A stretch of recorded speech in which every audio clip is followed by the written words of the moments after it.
विधवा जेठानी का देवर के साथ चक्कर। शीतल अपनी देवरानी की आरती उतारते हुए कहती है, हाओ रश्मि, दाहिने पैर से कलश गिराकर गृह प्रवेश करो। रश्मि मुस्कुराते हुए कलश गिराकर गृह प्रवेश करती है और देखती है कि घर फूलों से काफी अच्छी तरह सजा हुआ था। ये देखकर रश्मि कहती है, वाह भाभी, घर इतना सुंदर सजा हुआ है, क्या सचमुच मेरे स्वागत की तैयारी है? मुझे तो विश्वास नहीं होता। बेटा, है तेरी जेठानी का तेरे लिए प्रेम है, उसी ने ही सब कुछ किया है। अरे और वैसे पूरा घर हमारी बड़ी बहू ही संभालती है, सबका ध्यान रखती है वो।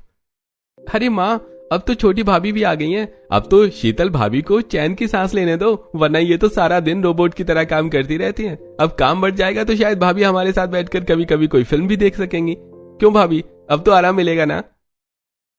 हाँ माँ, अब रश्मि आ गई है तो भाभी का बोझ कम होगा। अरे बातें बहुत हो गई हैं, सुबह जल्दी उठना भी है। चलो सभी लोग जाकर अपने कमरे में आराम करो। विश्वनाथ के ऐसा कहने पर सभी लोग अपने कमरे में जाकर आराम करते हैं। रश्मि अपने पति से बातें करते हुए बातों ही बातों में कहती है, वैसे कल मेरी पहली रसोई की रस्म है, तो आप मुझे बता दीजिए कि घर वालों को खाने में क्या पसंद है।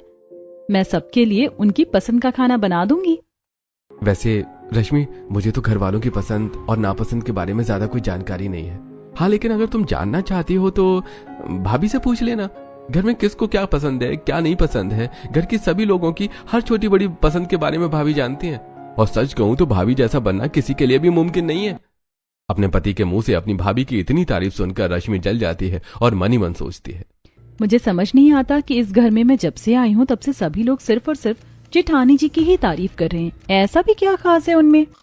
रश्मि सो जाती है। अगली सुबह जब उठती है तो अपने कमरे में ड्रेसिंग टेबल के सामने बैठकर तैयार हो रही थी। कमरे में रश्मि के सिवा कोई नहीं था। तभी उसका फोन बजता है। उसकी माँ का कॉल है। वो रश्मि से कहती है, रश्मि बेटा, कैसी है तू? तेरे ससुराल में सब कुछ ठीक ठाक तो है ना? हाँ माँ, मैं बिल्कुल ठीक हूँ। आप बताइए, आप कैसी हैं? देख रश्मि, ससुराल में पैर जमाना एक कला है।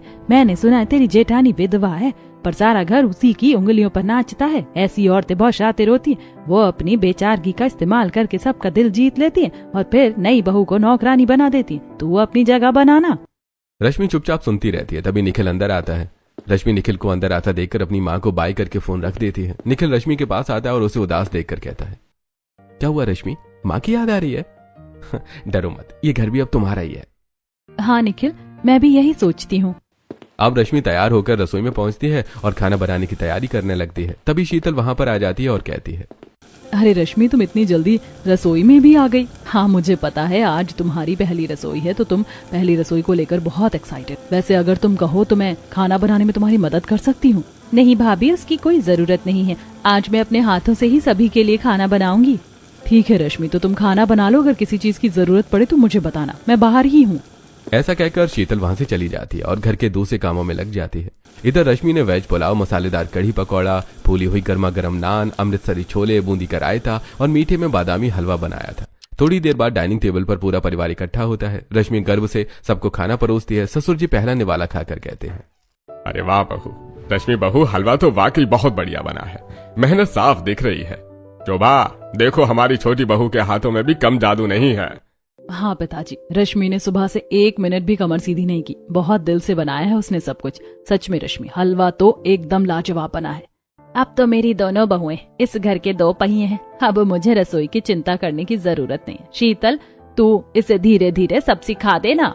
रश्मि देखती है कि सभी लोग खुश होकर तारीफ करते हुए खाना खा रहे हैं, लेकिन आर्यन चुपचाप खाना खा रहा है। ये देखकर रश्मि आर्यन से कहती है, देवर जी, आप तो कुछ बोल ही नहीं रहे। आपको कढ़ी कैसी लगी? मैंने खास आपके लिए ज्यादा पकौड़े डाले हैं। भाभी, खाना तो अच्छा है पर सच कहूं तो शीतल भाभी के हाथ की कढ़ी का कोई मुकाबला नहीं है। आपका खाना भी अच्छा है, पर भाभी जैसा स्वाद शायद ही कोई ला सके। ये सुनकर रश्मि का चेहरा एकदम से पीला पड़ जाता है। उसकी सारी मेहनत, सारा पसीना एक पल में बेकार हो गया। उसे ऐसा महसूस होता है जैसे उसका अपमान किया गया हो। रश्मि को अपनी जेठानी से अब और ज्यादा जलन होने लगती है। वो मन में सोचती है, खाना अच्छा होने के बावजूद भी देवर जी ने जेठानी जी की तारीफ की। ये लड़का जानबूझकर मुझे नीचा दिखा रहा है। सभी लोग खाना खा लेते हैं। उसके बाद रश्मि सारे बर्तनों को इकट्ठा करके किचन में जाती है और सिंक में बर्तन धोने लगती है। तभी शीतल वहां आती है और कहती है, तुम रहने दो रश्मि, तुम अभी नई नई आई हो, ये बर्तन मैं धो लूंगी। तुम जाकर आराम करो। भाभी, मैं कोई मेहमान नहीं हूँ, मैं कर लूंगी। वैसे भी आप तो सालों से ही इस घर को अकेले संभालते आई हो। अब मेरी भी तो कुछ जिम्मेदारी बनती है। ये सारी जिम्मेदारियां जिंदगी भर आप खुद ही उठाना चाहती हैं क्या? नहीं रश्मि, मेरा वो मतलब नहीं था। मैं तो बस तुम्हारा बोझ कम करना चाहती थी। आर्यन छोटा है, उसकी बातों को दिल पर मत लिया करो। उसे बस मेरे हाथ के खाने की आदत पड़ गई है। धीरे धीरे उसे तुम्हारे हाथ का स्वाद भी बहाने लगेगा। शीतल की बात सुनकर रश्मि मुस्कुरा देती है और बर्तन धोने लगती है और रश्मि फिर अपने कमरे में जाकर आराम करती है। धीरे धीरे समय बीत रहा था और अब रश्मि की शादी को पूरा 1 हफ्ता बीत चुका था। एक दिन शीतल रश्मि दोनों मिलकर कपड़े धोती हैं और फिर कपड़ों को छत पर फैलाने ले जाती हैं।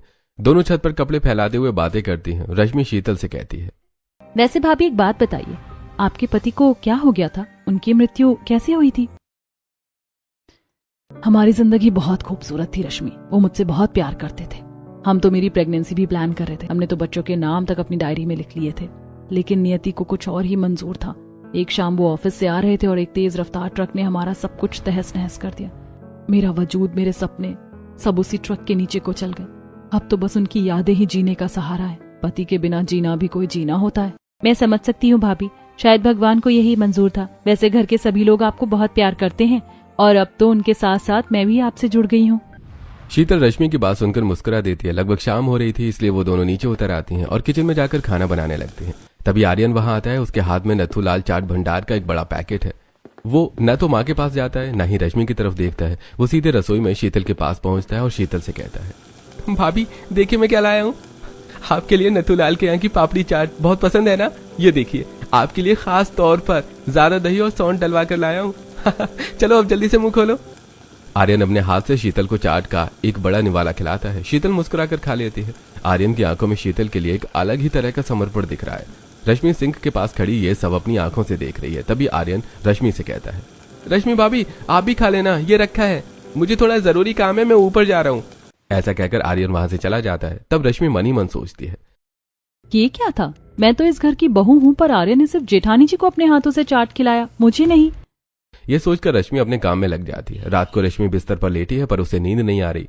वो अपनी माँ को फोन लगाती है और सारा हाल सुनाती है। ये सब सुनकर रश्मि की माँ कहती है, देख रश्मि, जो तू बता रही है वो मामूली बात नहीं है। ये विधवा औरतें बहुत शातिर होती हैं। समाज में अपनी इज्जत बनाए रखने के लिए जवान देवरों को अपना गुलाम बना लेती।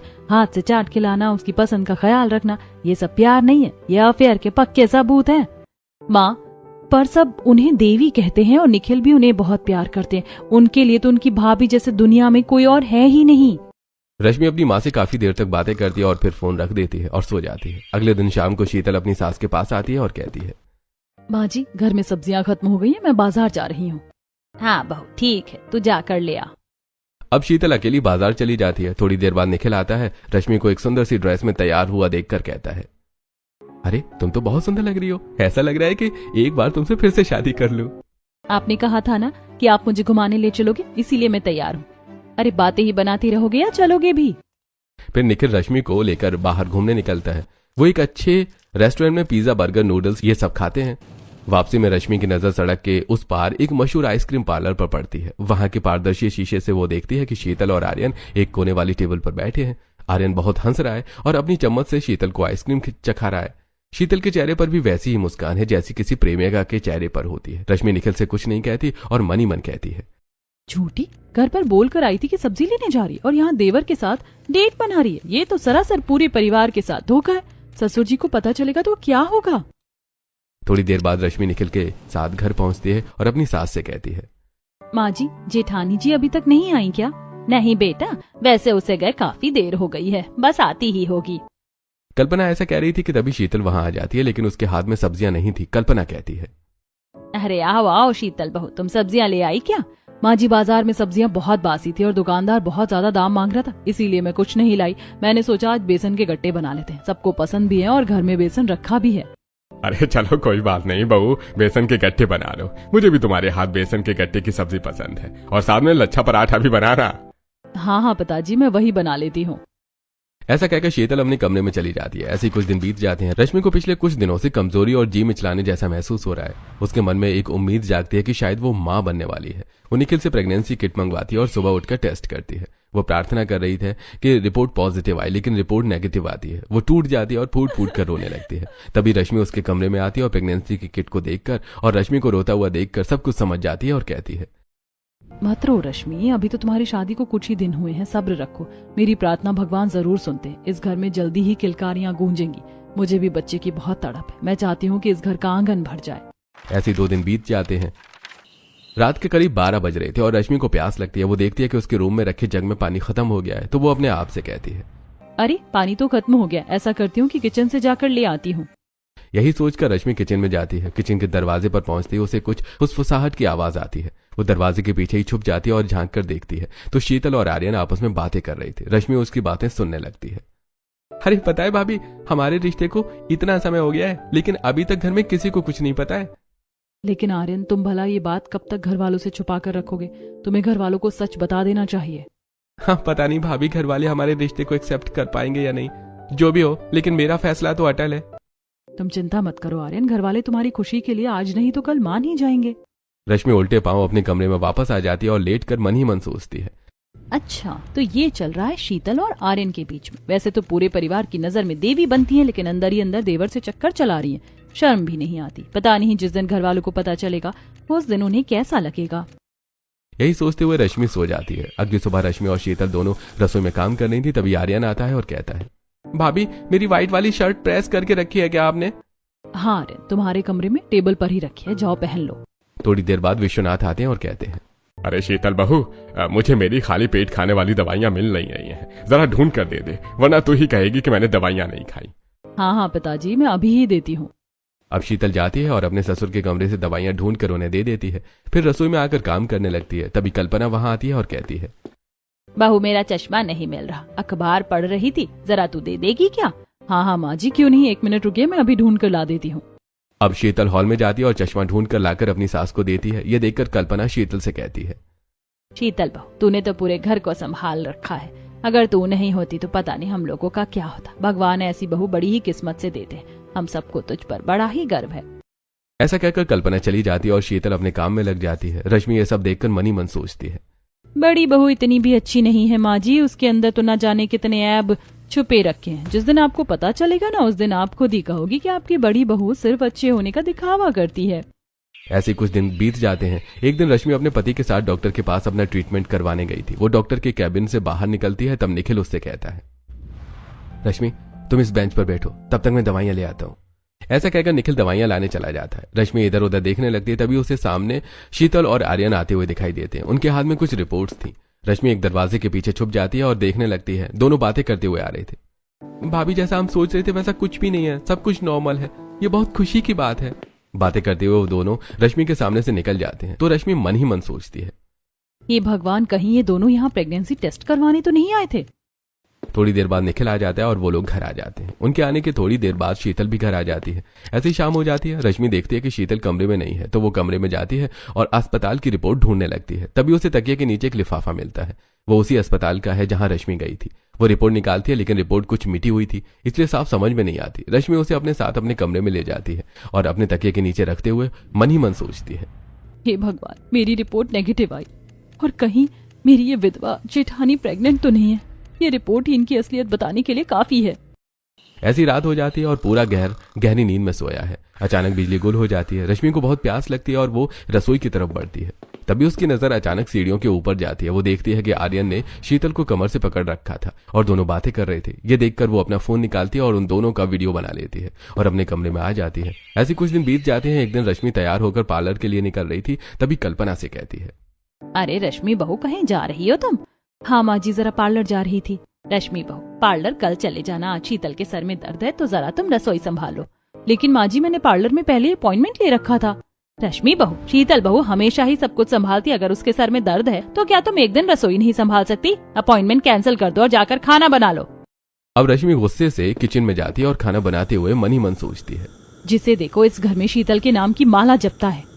तभी रश्मि देखती है कि उसके मोबाइल का चार्ज खत्म हो रहा था। रश्मि अपने आप से कहती है, अरे मोबाइल का चार्ज खत्म हो रहा है, ऐसा करती हूँ कि पहले से चार्ज में डाल देती हूँ, फिर खाना बनाती हूँ। यह सोचकर रश्मि अपना फोन लेकर अपने कमरे में चार्ज करने के लिए जा रही थी। तभी वो देखती है कि शीतल के कमरे में शीतल और आर्यन दोनों बैठे हैं। रश्मि चुप कर देखने लगती है और साथ ही वीडियो भी बनाने लगती है। आर्यन शीतल को एक ब्रेसलेट दिखाते हुए कहता है, भाभी दिखकर बताओ ये ब्रेसलेट कैसा लग रहा है? सचमुच आर्यन, ये ब्रेसलेट बहुत सुंदर है। इतना सुंदर ब्रेसलेट तो शायद ही किसी को गिफ्ट में मिला हो। भाभी से संभाल कर रख लो, वरना कोई देखेगा तो पता नहीं क्या सोचेगा। रश्मि उन दोनों का वीडियो बना लेती है और वापस रसोई में आ जाती है। ऐसे ही 3 दिन बीत जाते हैं। आज बुआ जी घर आई थी। सभी लोग साथ में बैठकर बातें करते हैं और शीतल सबके लिए नाश्ता लगाती है। नाश्ता करने के बाद बुआ जी कहती हैं, विश्वनाथ, कल्पना, कल सुबह हमारे कुल देवता की विशेष पूजा है। मैं चाहती हूँ कि बड़ी बहू शीतल की मुख्य कलश की स्थापना करें और पूजा में सबसे आगे बैठे। इसके कदम इस घर के लिए बहुत शुभ रहे। इसी के कारण यह घर आज तक जुड़ा हुआ है। लेकिन बुआ जी, जेठानी जी तो विधवा है और मैंने सुना है कि विधवा औरत किसी शुभ काम में नहीं बैठती। आप कहीं तो मैं और निखिल बैठ जाए पूजा में। रश्मि बहू, इन सब दकियानूसी बातों को हम नहीं मानते और वैसे हमारी बहू के कदम इतने शुभ है कि वो जो काम करती है वो सिर्फ शुभ ही होता है। हाँ, रश्मि माँ सही कहती हैं। वैसे भी बड़ी होने के नाते पूजा में बैठने का अधिकार सिर्फ भाभी को है, हमें नहीं। ये सारी बातें सुनकर अब रश्मि से बर्दाश्त नहीं होता और वो गुस्सा होते हुए कहती है, बस कीजिए आप लोग, बहुत हो गया। जिसे आप इस घर का भाग्य और शुभ कह रही हैं, वो असल में इस घर की सबसे बड़ी बदकिस्मती और कलंक है। ये विधवा जेठानी पूजा में नहीं बैठ सकती क्योंकि इसका चरित्र मैला हो चुका है। रश्मि, तुम पागल हो गई हो? हाँ, होश में आओ, ये क्या कह रही हो? पागलपन मैं नहीं कर रही, पागल ये दोनों हमें बना रहे हैं। देखिए ये वीडियो, देखिए कैसे ये जेठानी जी रात के सन्नाटे में देवर के साथ रोमांस करती हैं। ऐसा कहकर रश्मि अपने मोबाइल के वीडियो सभी को दिखाती और कहती है, ये विधवा प्रेग्नेंट है। मेरे पास अस्पताल की रिपोर्ट है जिस पर आर्यन के साइन है। ये सब्जी का बहाना बनाकर बाहर आर्यन के साथ डेट पर जाती है और आर्यन अपने हाथ से इसे आइसक्रीम खिलाता है और रसोई में ये दोनों आधी रात को बातें करते हैं। आर्यन इसे सुंदर ब्रेसलेट देकर सबसे छुपा कर रखने को कहता है। और तो और सीढ़ियों पर रात में भी इसे देवर के साथ रोमांस करने में डर नहीं लगता। शर्म आनी चाहिए आप दोनों को, इस घर की इज्जत को नीलाम करते हुए। रश्मि की बात सुनकर हॉल में खामोशी छा जाती है। शीतल खड़ी खड़ी कांप रही है और फूट फूट कर रोने लगती है और रोते हुए रश्मि से कहती है, रश्मि, पति के चले जाने से मेरा सुहाग उजड़ा है, मेरा आत्मसम्मान नहीं। विधवा होना मेरी किस्मत थी, लेकिन मेरा चरित्र क्या है ये मेरी परवरिश और मेरी नियति तय करती है। जो तुम कह रही हो वो ठीक नहीं है। तभी आर्यन आगे आता है। उसके चेहरे पर अब डर नहीं बल्कि उसकी आंखों में गुस्सा था। वो गुस्से में लाल पीला होते हुए कहता है, भाभी, बोलने से पहले आपको एक बात सच तो जान लेना चाहिए था। कहीं ऐसा ना हो कि सच जानकर आपको शर्मिंदा होना पड़े। अच्छा, शर्मिंदा मुझे होना चाहिए, आप दोनों को नहीं? मुझे यकीन नहीं आता कि कोई इतना बेशर्म कैसे हो सकता है कि सबूत मिलने के बाद भी अपनी गलती न माने। भाभी, आपको गलतफहमी हुई है। वैसे बात सिर्फ मेरी होती तो मैं आपको कोई सफाई नहीं देता, लेकिन बात मेरी माँ जैसी भाभी की है, इसलिए मैं आपको सफाई जरूर दूंगा। उस दिन मैं भाभी के कमरे में गया और मैंने उन्हें अपनी गर्लफ्रेंड के बारे में सारी बातें बताई। भाभी, मैं उसे बहुत प्यार करता हूँ। कॉलेज में हम दोनों साथ थे, लेकिन वो बहुत गरीब है, इसलिए मेरी हिम्मत ही नहीं हो रही है कि मैं घर में उसके बारे में बात कर सकूं। मुझे पता है माँ और पिताजी नहीं मानेंगे। अरे नहीं नहीं देवर जी, ऐसी कोई बात नहीं है, हम मिलकर उन्हें मनाएंगे।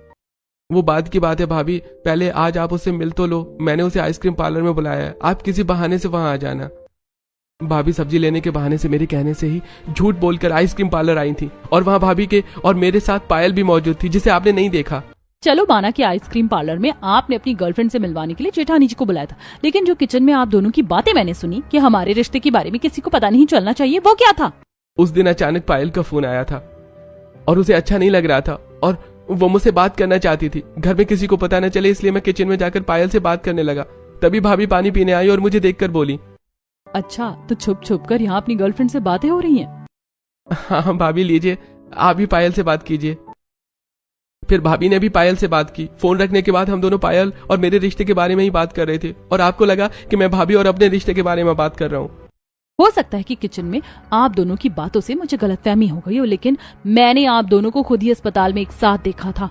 और तो और मैंने उस फाइल में जेठानी जी की प्रेगनेंसी रिपोर्ट भी पॉजिटिव देखी थी। रुको, मैं अभी फाइल लेकर आती हूँ। ऐसा कहकर रश्मि अपने कमरे में जाती है और अपने तकिए के नीचे से प्रेगनेंसी रिपोर्ट लेकर आती है और निखिल के हाथों में देते हुए कहती है, ये देखो निखिल, तुम खुद ही पढ़ लो।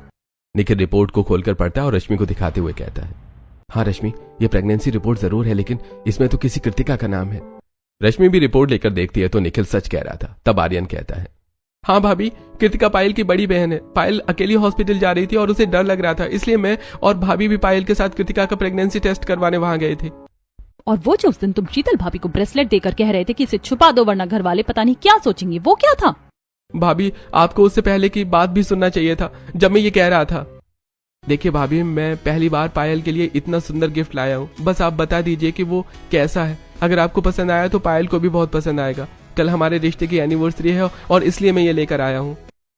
और मैं पायल के लिए लाया हुआ ब्रेसलेट ही शीतल भाभी को छुपा कर रखने के लिए कह रहा था। ये सब सुनकर रश्मि काफी आश्चर्यचकित होती है और फिर वो और बात को याद करते हुए आर्यन से कहती है, अगर ये सब कुछ सच नहीं है तो वो क्या था जो मैंने उस दिन सीढ़ियों पर देखा था? वो भी एक झूठ था भाभी, जो आपकी आंखों ने देखा। उस दिन मैं अपने कमरे में जा रहा था और भाभी नीचे उतर रही थी, तभी अचानक उनका पैर फिसला और वो गिरने वाली थी। मैंने उन्हें पकड़ लिया और उसी समय आपने हमें देखा होगा और ये वीडियो भी बनाई होगी। अब रश्मि की आंखों के सामने सारी बातें साफ हो रही थी। तभी कल्पना कहती है, शर्म आनी चाहिए बहू तुझे, आर्यन और शीतल बहू के बारे में ऐसी बातें करते हुए। माँ सही कह रही है रश्मि, बिना सोचे समझे तुमने आर्यन और भाभी पर इतना बड़ा इल्जाम लगा दिया कि तुम्हें अपनी पत्नी कहने में भी मुझे शर्म आ रही है। एक मिनट, ये तो सारी बातें ठीक है, लेकिन मुझे ये बताओ आर्यन की आज तुम दोनों की सुबह क्या बात हो रही थी? आर्यन, ये बात रश्मि को किसी भी तरह पता नहीं चलना चाहिए, वरना फिर हमारा सारा प्लान चौपट हो जाएगा।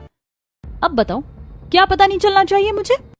आर्यन अंदर जाता है और एक सुंदर चॉकलेट केक लेकर आता है जिस पर मोमबत्तियां लगी हुई थी और रश्मि का नाम लिखा हुआ था। आर्यन केक टेबल पर रख देता है और कहता है, भाभी आज रात को आपका जन्मदिन है। शीतल भाभी ने ही कहा था कि हम आपके लिए एक बड़ा सरप्राइज प्लान करेंगे ताकि आपको एहसास हो कि घर आपका भी है। वो जो आपने सुना कि किसी को पता न चले, वो आपके इसी केक और सरप्राइज पार्टी के बारे में था। हम नहीं चाहते थे कि आपको पहले से पता चले। ये सब सुनकर रश्मि के पैरों तले जैसे जमीन खिसक जाती है। वो अपनी माँ के उन साजिशी शब्दों को याद करती है जिन्होंने उसकी बुद्धि पर पर्दा डाल दिया था। वो दौड़कर शीतल के चरणों में गिर जाती है और उसके पैर पकड़कर फफक कर रोने लगती है और जोर से कहती है, अभी मुझे माफ कर दीजिए, मुझे इस घर में रहने का कोई हक नहीं, मैंने सबका सर झुका दिया। शीतल उसे उठाकर अपने सीने से लगा लेती है और प्यार से समझाते हुए कहती है, तुमने जो कहा वो गलत था, पर तुम्हें अपनी गलती का एहसास है तो मैं तुम्हें माफ करती हूँ। शक का कोई इलाज नहीं होता, पर प्यार का है। तुम मेरी देवरानी नहीं, मेरी छोटी बहन हो। यह सब कुछ देखकर पूरा परिवार भावुक हो जाता है। तब बुआ जी कहती हैं, वैसे आर्यन इन सब में देखा जाए तो गलती तेरी ही है, इसीलिए अब तो अपनी गलती सुधार और पायल को पूरे परिवार वालों से मिला। और भैया भाभी बच्चों की खुशी में ही हमारी खुशी, इसलिए अमीर और गरीब को भूलकर पायल को अपने घर की बहू स्वीकार कर लेना। और हाँ, पूजा में अभी 15 दिन बाकी है। जब आप लोग आओ तो अपनी दूसरी बहू को भी अपने साथ लेकर आना। अच्छा, मैं चलती हूँ। ऐसा कहकर बुआ जी वहां से चली जाती हैं। अब आर्यन अगले दिन ही अपने परिवार वालों को पायल के घर लेकर जाता है और इस तरह आर्यन और पायल का रिश्ता पक्का हो जाता है और थोड़े दिनों के अंदर ही दोनों की शादी हो जाती है और पायल बहू बनकर आर्यन के घर आ जाती है। ऐसे कुछ दिन बीत जाते हैं। एक दिन कल्पना अपनी तीनों बहुओं से कहती है, अरे बहू, आज बुआ जी के यहाँ पूजा है और हम सबको वहाँ जाना है। सभी लोग तैयार होकर शाम को बुआ जी के यहाँ पूजा में पहुंचते हैं। बुआ जी छोटी बहू को आशीर्वाद देते हुए कहती है, आज इस घर की तीनों बहुएं साथ, जाओ अब तुम तीनों पूजा में बैठो।